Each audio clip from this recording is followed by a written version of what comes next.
Welcome to the Technology Incubation Program, a gendered approach, a program that is leveraging the potential of information and communication technologies, ICTs, as a critical enabler of sustainable development.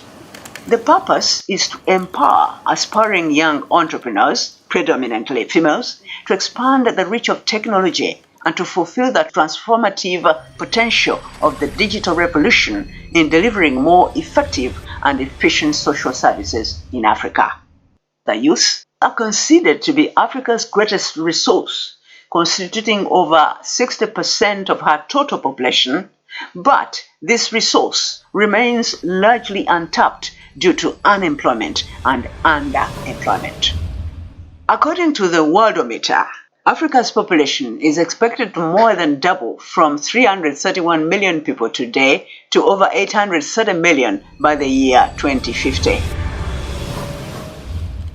But underneath this challenge lies Africa's greatest opportunity. The resultant exponential increase in the working age population could be turned into a formidable resource to make Africa more prosperous and inclusive if the youth are empowered to effectively take advantage of ICTs now dictating the rapid technological global changes. The African Development Bank Group aims to be the leading African development finance institution promoting the use of information, communication, and technology for the equitable socio-economic transformation of Africa. The Technology Incubation Program is designed to fulfill, amongst other sustainable development goals, number 5, on promoting gender equality, and 9, on building resilient infrastructure, promoting inclusive and sustainable industrialization, and to foster innovation. It is sponsored by the Korea-Africa Economic Cooperation and implemented by Frankfurt School of Finance and Management in collaboration with the universities of Rwanda and Khartoum in Rwanda and Sudan, respectively. Rwanda and Sudan were selected as test countries, and to be very interesting for us to see what the outcomes are as we implement this program to the extent that the learnings can be used to scale up this program in other countries in Africa.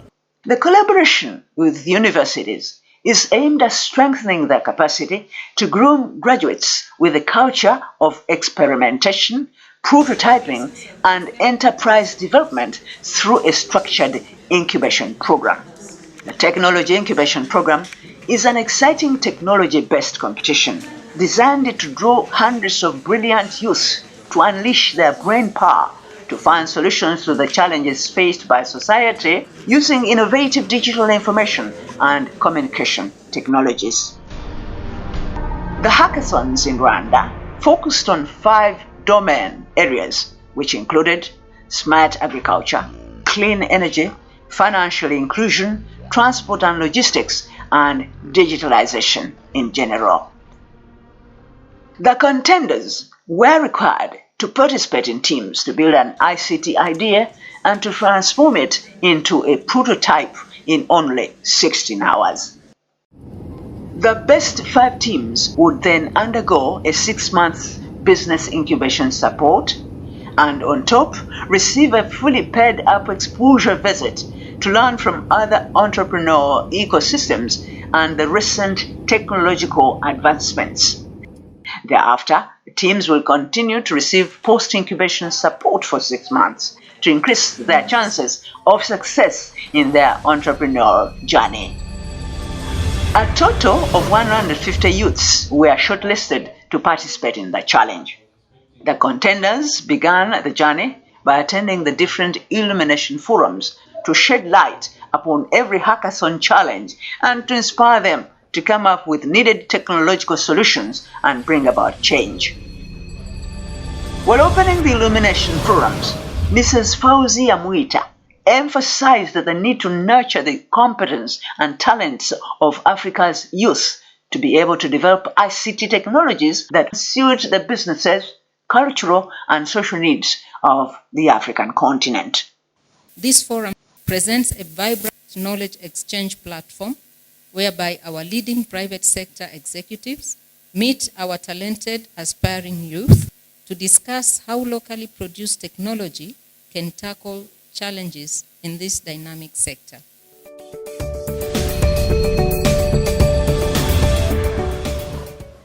The Illumination Forum on Smart Agriculture was attended by close to 100 participants, including the hackathon contenders and representatives of the startup ecosystem in Rwanda. Mr. Muhammad Idris, who represented the African Development Bank, reiterated the bank's strategic objective of increasing the number of technology-based women-owned businesses in Africa. For the next 3 hours, a panel of experts with vast experience in agrotechnology engaged with the young, aspiring entrepreneurs about challenges and opportunities for tech solutions in the agriculture sector. Ms. Lillian Wintwali said that although ICT is still a male-dominated industry, females too had the capacity to compete with their male counterparts on an equal footing rather than out of apathy or pity. One of the things that I found very useful is to really, if you're into something, then you need to know everything about it. You need to invest in the right knowledge. And because it's driven by men, you brush shoulders with men a lot. So you need to have, and I'd say this to young women, you need to have discipline. You need to understand that, to have that confidence that you don't get what you get because you're a woman. It is by merit. She encouraged the youth not to fear to start actualizing their ideas for fear of failing, because it is part of the game. Mr. Jean-Paul Dajishmana from the Alliance for Green Revolution advised the young entrepreneurs not to fear entering the market because the land has a huge potential if well exploited. Some of you will say, there is already a solution. Why would I bring a new solution when there is already a solution? Right? Don't be discouraged by that. The choice is with the customer. Right? So do your application wanting to meet the needs of the farmer, and don't worry about whether there is an existing or not. Because your solution may be cheaper, may be better, may be easier to use, so just get there and compete. Another panelist, Mr. Regis Mugiraneza, said that many young people fear to engage in agriculture, thinking of holding the hoe all the time. Yet, there are very many opportunities in using ICT along the different value chains in agriculture.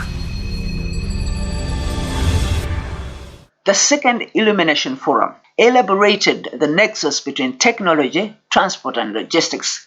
Mr. Freddy Seka emphasized the role of transport and logistics in development and encouraged the young entrepreneurs to be innovative and design technologies that meet the local needs of the people of Rwanda. I would like to emphasize and also to motivate you, those who want to join logistics. It's one of the best areas. You can make a good technology locally without using from the foreigner.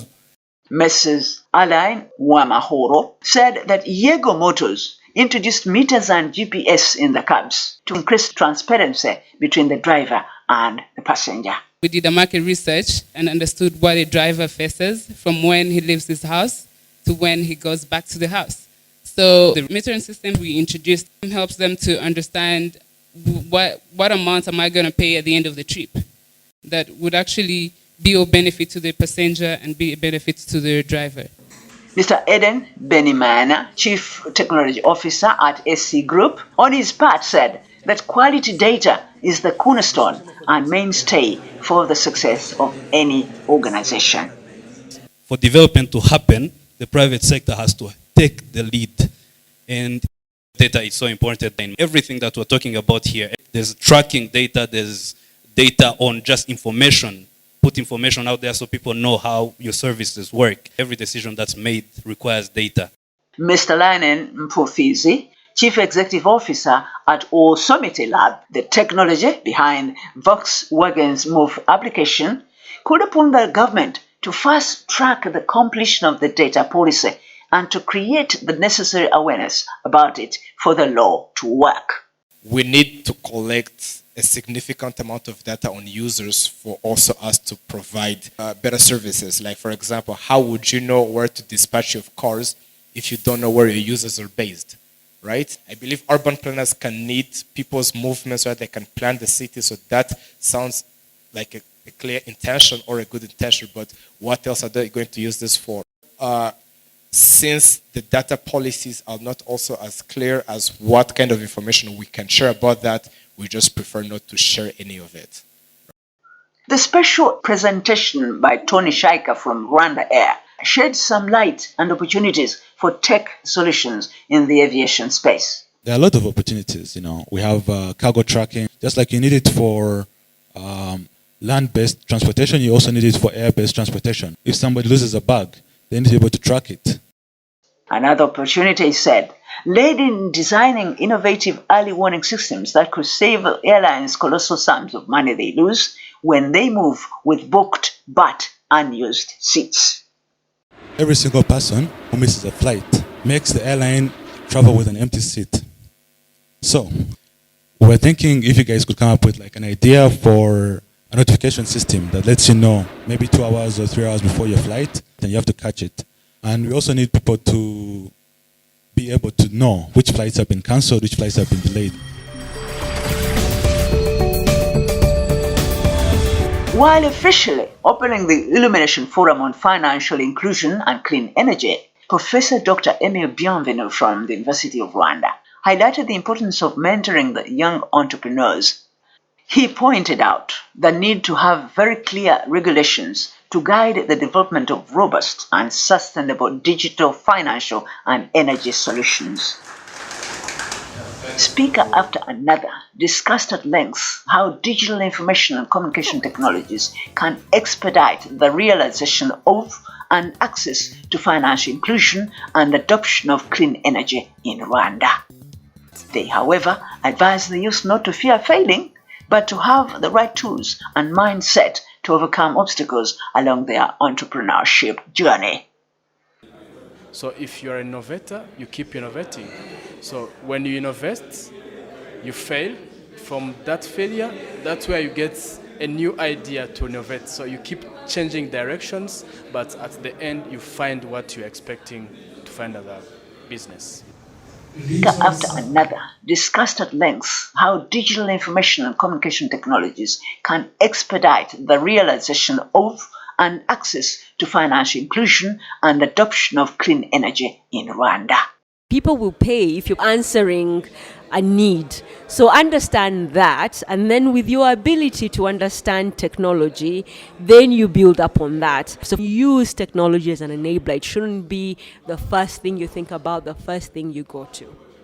While discussing the opportunities in the clean energy space in Rwanda, Mr. Fadi Turasenga, Chief Executive Officer at EPC Group, and Mr. Raphael Guilot, Production and Planning Manager at Mobisol Rwanda, said that nearly 30% of the hydro power produced is lost due to inefficient transmission and distribution systems.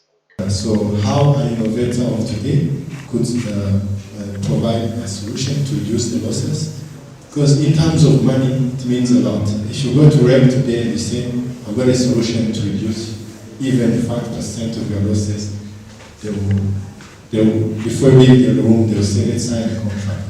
They highlighted the opportunities around using digital tools to efficiently manage energy distribution and also raise awareness about clean energy production and financing.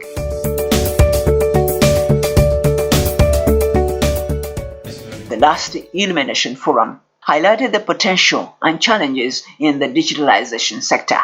Mrs. Esther Kunda advised participants that tapping into a new business can pose many challenges by way of finding markets, regulations, taxation, or getting necessary information for the solution to work. When I look at this competition, you cannot award everyone. But if you're meant to be an entrepreneur, even if you're not the winner, you're going to pursue your idea. And your idea today may not be viable, but tomorrow you're going to think about a new idea that is going to be much better, that is going to be more viable.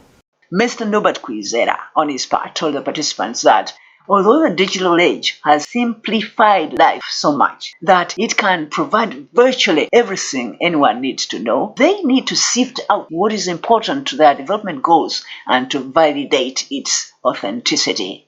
Messrs. Vanessa Motoni of Pivot Access called upon the participants to always be innovative and stand out to catch the eye of the potential clients. You have to constantly stand out, find ways of making you better, find ways of improving the work, improving what you're doing, building, evaluating, and learning. But once you've already set foot in the market with your minimum viable product that people have appreciated, then you will capitalize on that first mover's advantage. And sometimes first mover's advantage isn't being the first person in the market.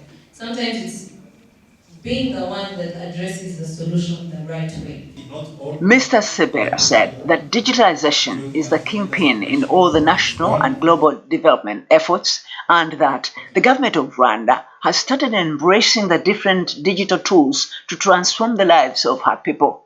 So, he encouraged the young innovators to position themselves to be active participants in the ecosystem and expressed gratitude to the organizers of the Tech Incubation Program for setting the pace towards that goal. It's been a great event, great exchanges, and I think we both learned a lot. While officially closing the Illuminations Forums, Mrs. Fauzia Mwita reiterated the African Development Bank's commitment to improve the livelihoods of the youth, particularly the females, by supporting them to start their own businesses as the center pin for the overall development of the African continent. She advised the young innovators to be role models amongst their peers and to use the Tech Incubation Program as a springboard to solving many of the development challenges on the continent.